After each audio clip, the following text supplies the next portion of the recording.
So here's what I've learned about Android over the last few years, and I gave this talk at a DEF CON a couple of years ago, so you know who I am. And I do a lot of training outside the college at conferences and corporate customers and such too. A lot of corporate consulting these days, which, by the way, is a very good thing. The real world is very different than what you see in college. Anyway, so mobile apps are garbage. In case anybody didn't know this, they're written incredibly badly. They do the most ridiculous mistakes. By the way, websites are pretty bad too, but mobile apps are even worse than websites.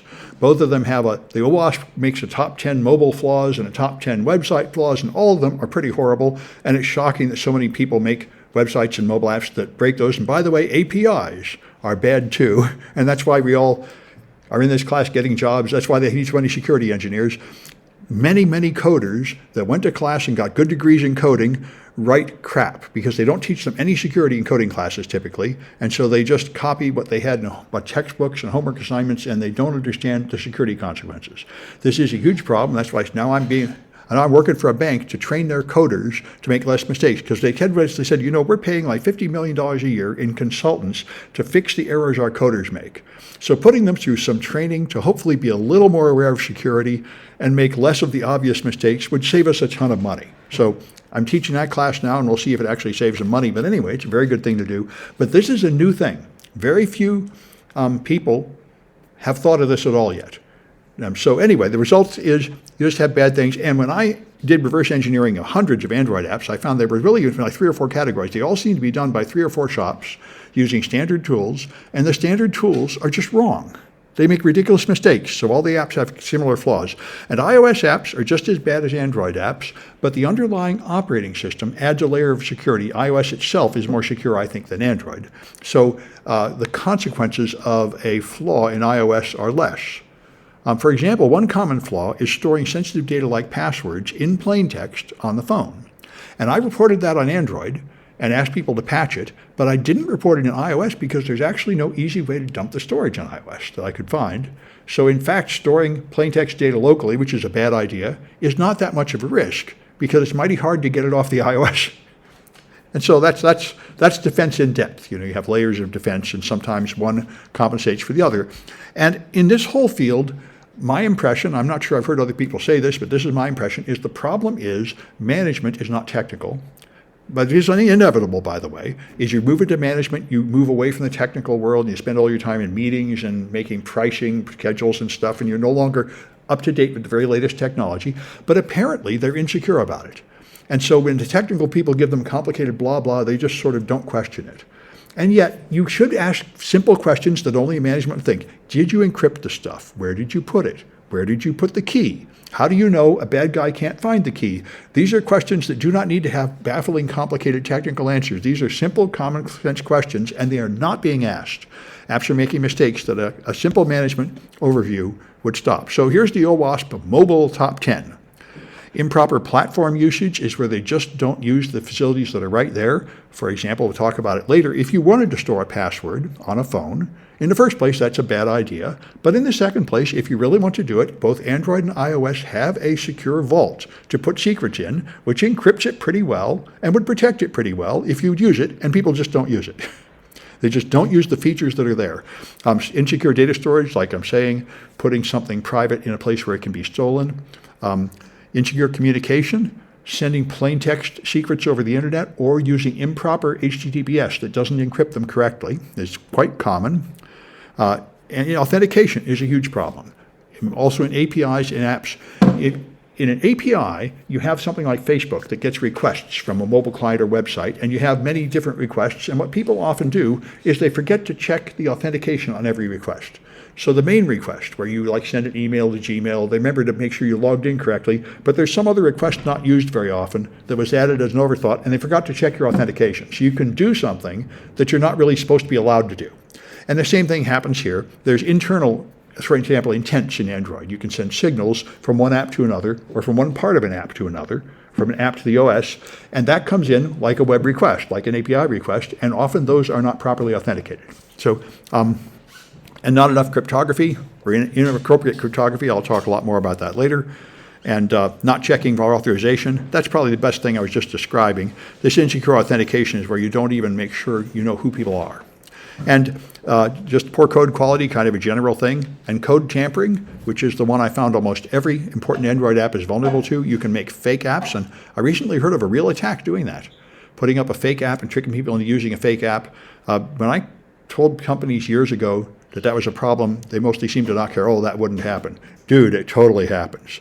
Maybe the first Android banking app, I heard about this, was up there, and someone called the bank and said, hey, I don't like your app. And they say, we don't have an app.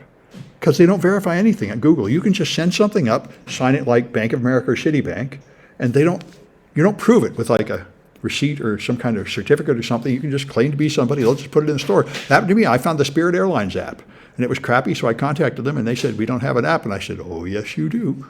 Somebody put an app up, and by the way, it's wrong. But on the other hand, they can't do anything about it because it's not really the official Spirit app. I guess they'd have to like ask Google to please take it down.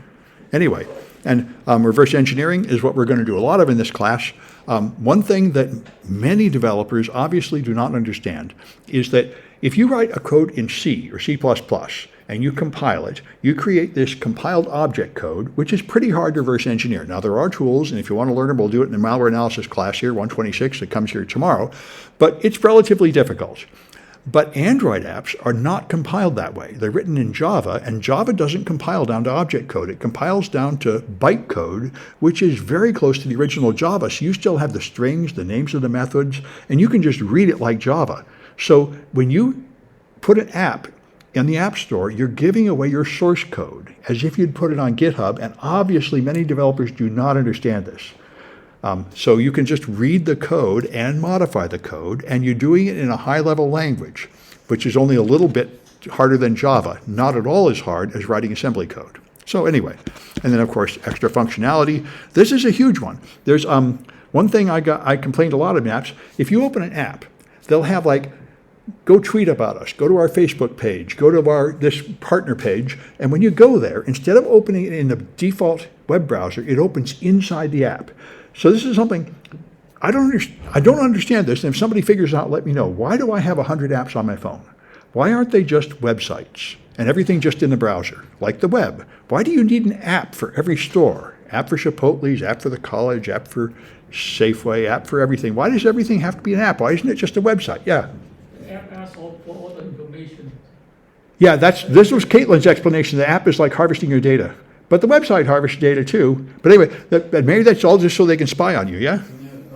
Stuff like web browsers are limited to HTML and JavaScript, but apps, they have a much different set of capabilities and limitations. So This is a very good answer, and maybe I'll be true, and I'm going to repeat it for people who might not have heard it. He said that the web browser doesn't have all the functionality you need, and the apps can have more. That may be true, and I've heard people say that this is because the web browsers have not developed enough. And that might be true. This has a variety of end results. For one thing, it uses up a lot of extra space on your machine, and now you have to update all these apps. And also, making you update the apps is a really bad security posture, whereas if it was a web page, they would just update it on the server, and you wouldn't have to do anything. And also, the other thing that it does is you have a copy. Every app has its own web browser inside it, so they can display pages inside it, and that thing is often misconfigured or out of date. So this is a bad idea, and there was just an expose that came out last week of the TikTok app. The TikTok app lets you open web pages in the app, and when it opens them, it adds extra JavaScript to the pages from TikTok, which then log every keystroke. And they claim they're not using that data, but this is just what everybody has been worried about, from Donald Trump to everybody after him, that TikTok is too close to China and they're stealing God knows what from all these people using it, and it's probably just not a good idea for every teenager in America to be on TikTok. The point is they totally could, and someone wrote a tool that can catch some of the techniques used for this, although not all of them, by adding malicious JavaScript. And so it is very strange that I have 100 copies of a browser on my phone that use a different browser inside every app. This is a poor plan. Anyway, so that's extraneous functionality that all right, so I found some apps for years of auditing apps, and I just made a talk about the worst ones. This one here wins the cake. This is the dumbest app in the world, Equity Pandit from India. It's actually got certification down here, but this is apparently not a security certification, ISO 9001. It's just a functionality certification, but it's a financial app. I used to be in finance. I take finance pretty seriously. But their app is unbelievable. If you go to their app, although I think they've taken it down or updated it after I told them about it 4 years ago, and I used it for homework everywhere in China and Black Hat and everywhere. And finally, when I gave this DEF CON talk, someone seemed to tell them and actually noticed. And so their app, if you try to log in with the wrong password, the way your login process works is you give it your password, it then goes to the server and gets the real password from the server and then compares it on your phone and puts them both in the log file. So here's the password I typed in, and that's the correct password. They're both just sitting there in a log. And by the way, all of this with no encryption. So I really shocked my students. I was teaching a class in Saudi Arabia remotely, and I put up a homework assignment where you have various things you have to do with this app. And one of the ones towards the bottom was steal my password out of my account. And they said, you can't do that. That's a crime. You'd have to hack into the server. I said, no, you don't. All you have to do is try to log in as me, and it will tell you my password. So, and people apparently using this thing for finance, and I was like horrified. But anyway, it had a bunch of other flaws too, but this was the most spectacular one. So, and this was almost as bad. University of Houston put up an alumni app. And if you know about colleges, everything is funded by the alumni. This is why the football team is the most important part of every college, because it's the only way you stay in touch with your graduates. Otherwise, they leave and get a job and forget about you. But football makes them come back. And then they donate millions of dollars after they get rich and you build buildings and stuff and put their names on them. And so it's super important to have good relations with the alumni. So they made a special app just for the alumni. And so you could go here and search for your name, and then you could log in and check your donations and order like T-shirts for the football team and stuff, and all these things that are super important at colleges. But the thing I noticed is ran this thing through a proxy, through Burp, like you're going to do, and I noticed that when I sent a request to search for somebody's name, my request was only 426 bytes long, but the response was 300,000 bytes long. Now I said, why is looking up my name giving me 300,000 bytes of data? It should be giving me 20 bytes of data, my name. What it did, every time you did a search for a name, is it dumped the entire database on the phone. Everybody's name, address, credit card number, password, the whole database was loaded locally. And someone told me this is actually what someone thought was a good idea to make better performance in case your internet connection is slow. But anyway, I was just stunned by this. This is the kind of stuff you don't find every day. Holy cow. I didn't even do an injection attack or anything. This is just operating as intended. And by the way, so is this. There's no hack. I'm just using the app the way they wrote it, and it's just handing me all this data I'm not supposed to have. So now, unlike Equity Panic that just ignored me, these guys participate in CCDC, one of the famous collegiate competitions. So I knew what to do. I asked my friends at CCDC, I said, who works on CCDC at University of Houston? They said, oh, one of the professors there, he started CCDC. Because you don't even bother contacting the lawyers or the main contact officer or the chancellor. Contact somebody that does cyber competitions. And I told him, and like 2 days later, it was down. And a month later, they rewrote it, you really get action then, because they understand when somebody reports a vulnerability, what to do. Ordinary people do not understand. If you report a vulnerability, they think you're attacking me, you're hacking me, you're a criminal, you're evil, I should just like punch you in the face and throw you in jail. And they don't even think about fixing it. They just panic. But if you talk to anybody knowledgeable about cybersecurity, and usually someone that does competitions is best. I've had great luck that way. I've reported quite a few vulnerabilities to competition teams, and they can quickly tell the right person to get it fixed.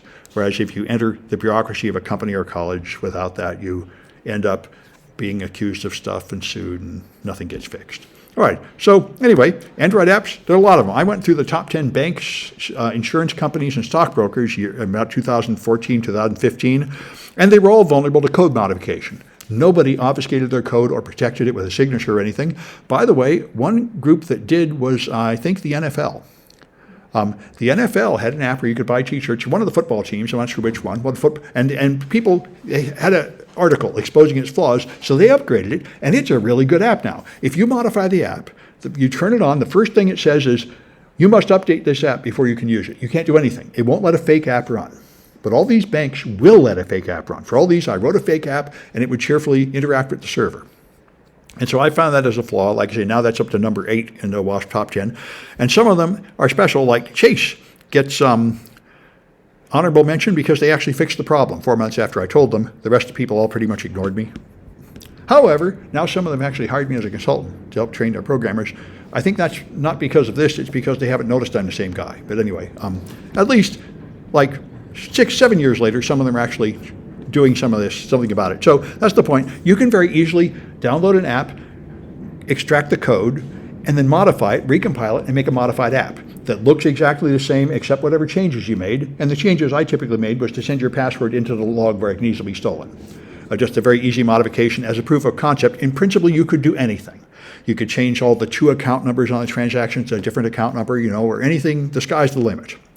So here's the TD Ameritrade app, for example. This one here was pretty notable. So you log in here with your name, and then it puts your name in the password, in the log. This is a fairly common mistake people make because during development, they put everything in the log, but you're supposed to turn that off before you distribute the app. And again, I think some people don't understand how easy it is to read the log. Although it got harder on later versions of Android, on earlier versions, the log is just available to every app on the phone. So anyway, they put your name and password right there in the log, and that's not a good idea. All right, and this one I found called Mayo Clinic Medical Transport.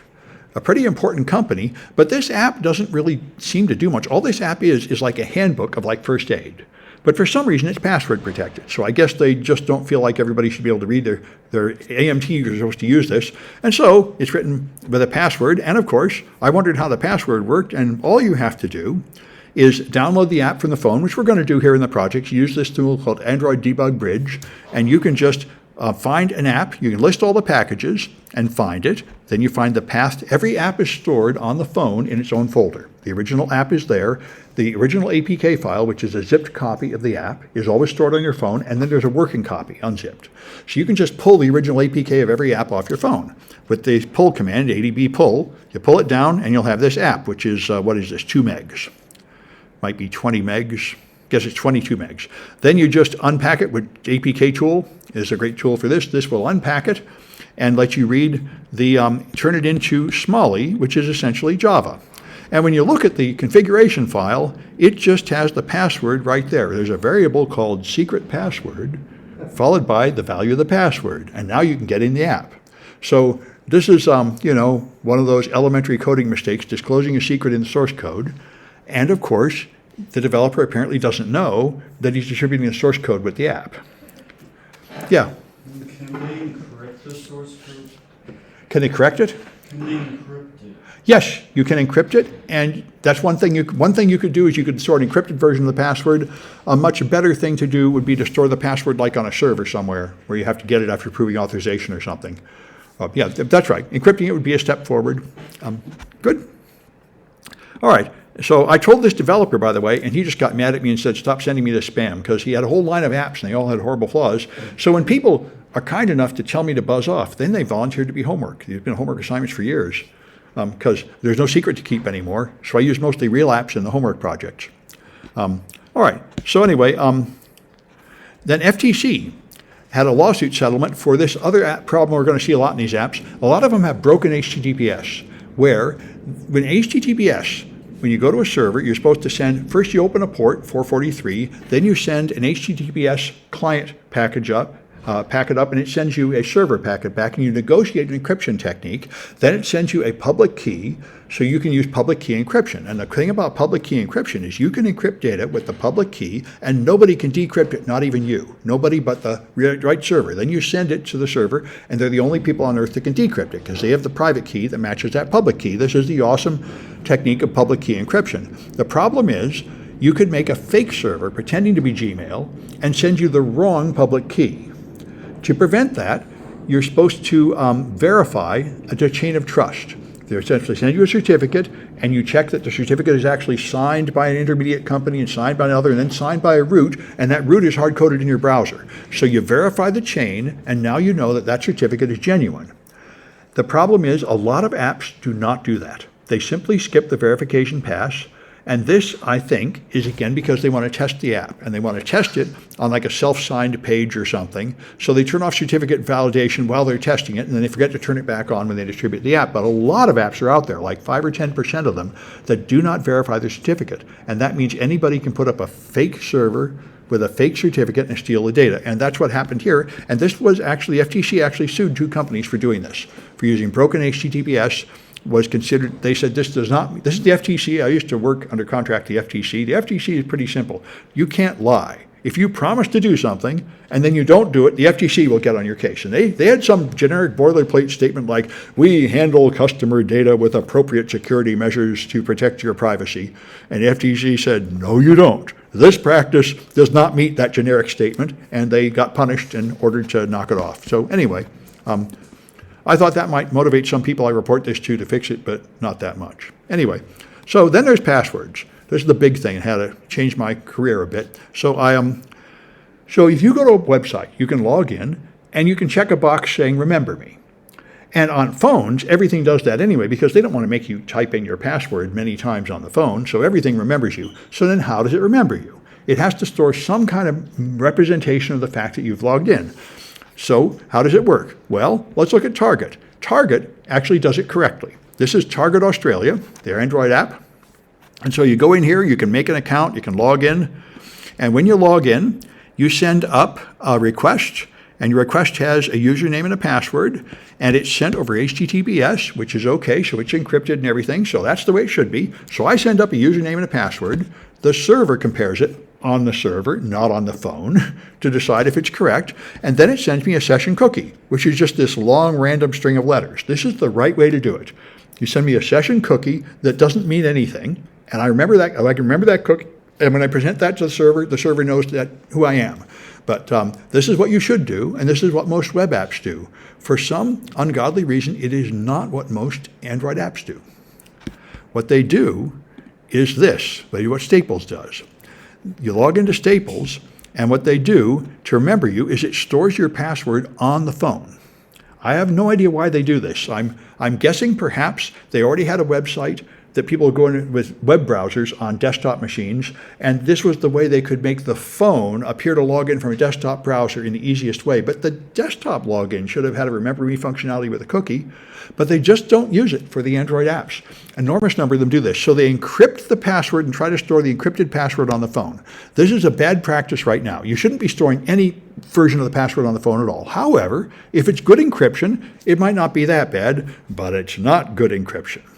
Let's try, and here's a nice article I found listing what to do. So if you want to store a password on the phone, here's how you do it. In the first place, don't. What are you, stupid? Just don't. Whatever logic made you think you needed to store the password, just think it through again, and you will realize you do not need to store the password on the phone. However, if we can't convince you of that, you could put it in the keychain where it belongs. That's where secrets go. Then it's encrypted up to the standards of Google writing the operating system. They really worked pretty hard to make sure that stuff stored in the keychain is not easily stolen. Well, then you could encrypt it with a public key, like I was talking about before. So the only person that can decrypt it is the server. So when I log in, I send that encrypted mess to the server, and you decrypt, that would not be bad. Then the key is not available. Nobody does that. I've never found anybody doing, by the way, either of these, 2 or 3. I've never found a single app, and I must have audited like 500 or 1,000 apps.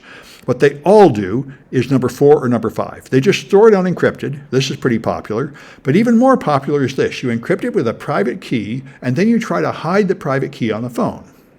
And the problem is, I can read your source code. You can't hide that key from me. I can read your code and found out where the key is. So what is the point of this?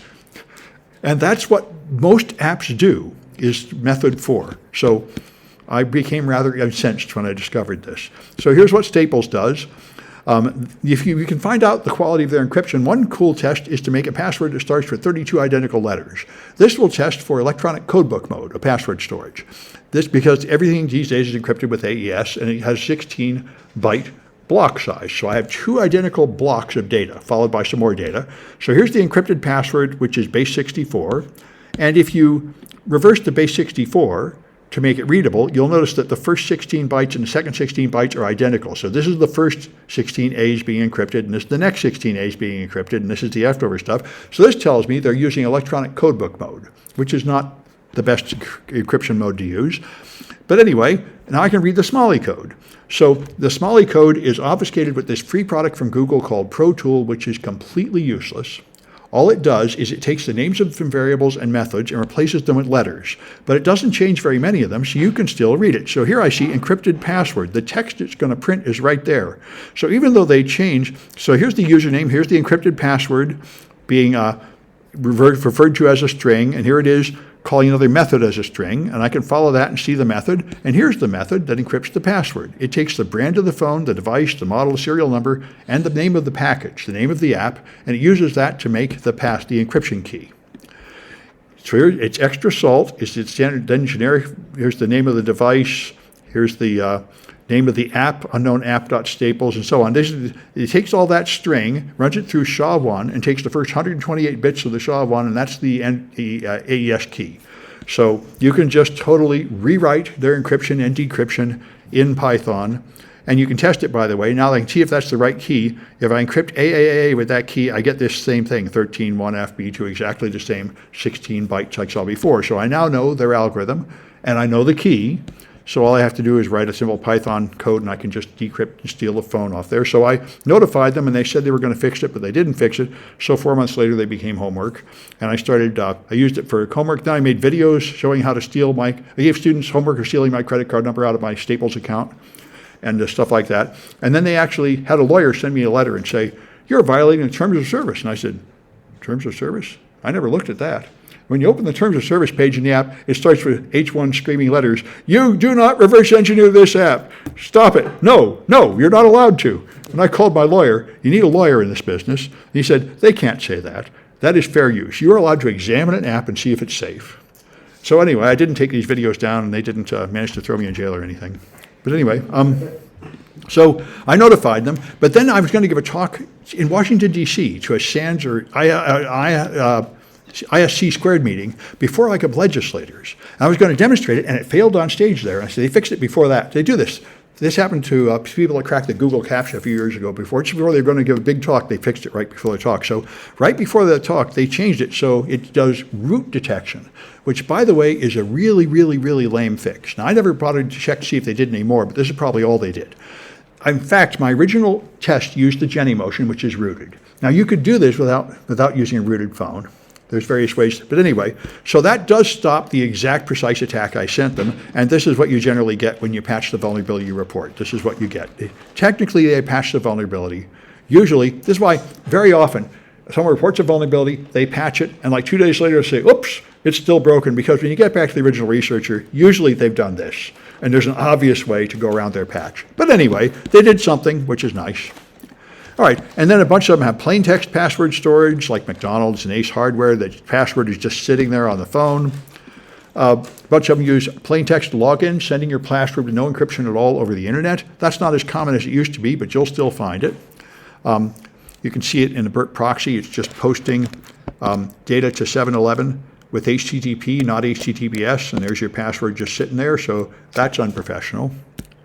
And here's broken SSL. I was pretty excited. I went to a really boring faculty meeting. They were telling us stuff I really didn't care about, so I sat in the back hacking apps, and I found this Amazon hack that broke SSL. I said, "Wow, I found a flaw in an Amazon hack, but it's not a real Amazon hack. This is not from Amazon. This is some third-party guy." See, as you probably heard about this, Amazon prices are not always the same. If you log in from a different location, they change. If you log in, this thing will track the price of an Amazon things and buy it when it gets cheap. So it scrapes data from the Amazon site. And he broke SSL. He did not verify the certificate. So I contacted this guy. We went back and forth like 8 times. I said, "Dude, you can't break SSL. I said, "I was testing your app, and you broke SSL." And he said, "Yeah, I just added that. It's great, isn't it?" And I'm like, "What? That's not great. What did you do that for?" He said, "Well, here's why I did it. This is his new, I fixed this bug. See, certain old browsers, when they connect to a page and have an SSL error, it'll just show a white page. So he fixed it by removing the SSL verification." He said, "Now my app works a lot better." And I'm like, "You can't do that." He said, "Sure I can. It's better. The customers are happy." I said, No, you can't do that." It took like 8 back and forth. He finally said, "Well, I guess I'll fix it." I don't know if he ever fixed it. But, he's kind of got a point. Pleasing the customers is what matters, and who cares about that stupid thing? I just turned off that stupid encryption stuff, and now it works a lot better. But anyway, so they had people store it with various forms of reversible encryption like East Home Depot and Safeway and Kroger and stuff. Home Depot has the local password encrypted, but you can totally decrypt it with just a few lines of Python because it's just AES. And here's a Python script to decrypt it. It'll just take the data off a phone, you feed it in, and it'll just decrypt it. It's easy enough to do. All right, in Walgreens, it's the same thing. I found the encryption key and so on. All right, so Then there are bunches that have many vulnerabilities, like this one here had broken SSL and secure local encryption, and it threw the password in the log, and so on. So a lot of them have more than one flaw. And some of them, a very few of them, actually fix things after I tell them. So that's nice. The general rate of anyone fixing anything when you tell them without contract with them is 2% in my experience. That's why the real pros say never tell anybody anything. Just wait for them to get hacked. If they don't offer a bug bounty, don't even tell them anything because you'll just get punched in the face. Nothing will get fixed. And in practice, that seems to be true. Anyway, then there's iOS. You wonder how bad iOS apps are. Now, for one thing, they're harder to audit. It's harder to do the monitoring of iOS, but I did find some ways to do it. Reverse engineering, starting from this, and now I'm teaching a class in reverse engineering. And Georgia Weedman has a very good introduction to buffer overflows here. So it helps me understand how to do the reverse engineering on those things. So I got an exploit development class here, and we made some progress getting into iOS. And in particular, I had a student come take my exploit development class who was a master's in computer science and an engineer at Google. And he wrote the first new iPhone jailbreak in 7 years. Not that I taught him how to do that. He was way ahead of me. But the class, the same thing happened when I taught this class in China. They said, hey, I've been a developer for years. It never occurred to me to try to write malware. This is easier than I thought it was. So he made checkrain, which is the unfixable flaw in all the iPhones up to a couple of generations back. Yeah. Wait, so the developer of checkrain was your student? Yeah. Wow.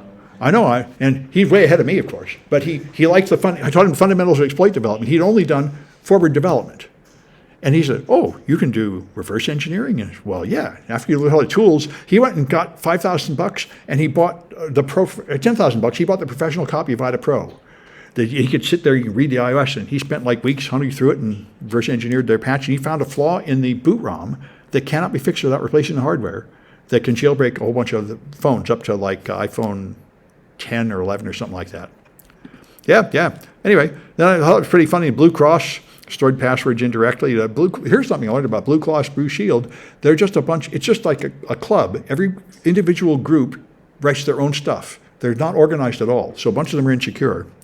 Blue Shield did, and West Point, all the military academies all had insecure apps. West Point, Air Force, all of them, because they all got it from Straxus. And by the way, so did City College. This company called Straxus Technology, I found about 6 or 8 of these, and then I said, wait, I think it's the whole product line. So I got the whole product line and tested them, and then I contacted the developer and said, your whole product line fails to validate HTTPS. And they said, you're right, give us a couple months to fix it. And I did, and they fixed the whole product line. So that was a success story, which is rare, that they actually listen to something and fix it. Then Zillow has a flaw, and there's one of the many stock apps that have flaws, plain text authentication. And so, by the way, I was surprised to find these iOS apps with plain text authentication because I'd read years ago that Apple had blocked that in iOS. They're preventing insecure network connections, but then I went back because I found real apps that were sending plain text passwords, and I read, and in fact, it's not that simple. You can turn it off. And if your app is old enough, it's not on. So it's not really that they blocked plain text authentication. I just thought they had from a casual headline, but if you really look at it, there's still a bunch of apps using plain text authentication, at least as of a couple of years ago. And here's a whole bunch of them, including the City College app, another whole line of them that used broken encryption. And here's some more financial apps. Jack Henry, a whole bunch of banks, Nebraska, and Palm City, all had the same flaw. And Fiserv is another bunch of financial apps, and so on. So that led me to teaching these classes. I decided to teach a cryptography class because it was painfully obvious that an enormous number of developers do not understand what they're doing with cryptography, and managers for that matter, and also this hacking mobile devices class. This was more fun. So that was the game. So my point is your manager does not have to be technical. They need to ask simple questions. Do you need to collect this data? Where did you put it? Is it encrypted? Where's the key? Not simple questions. There ought to be simple, clear answers to these questions, or your app is shit. Anyway, so that's what I wanted to show you in the way of motivation. Let me stop this one.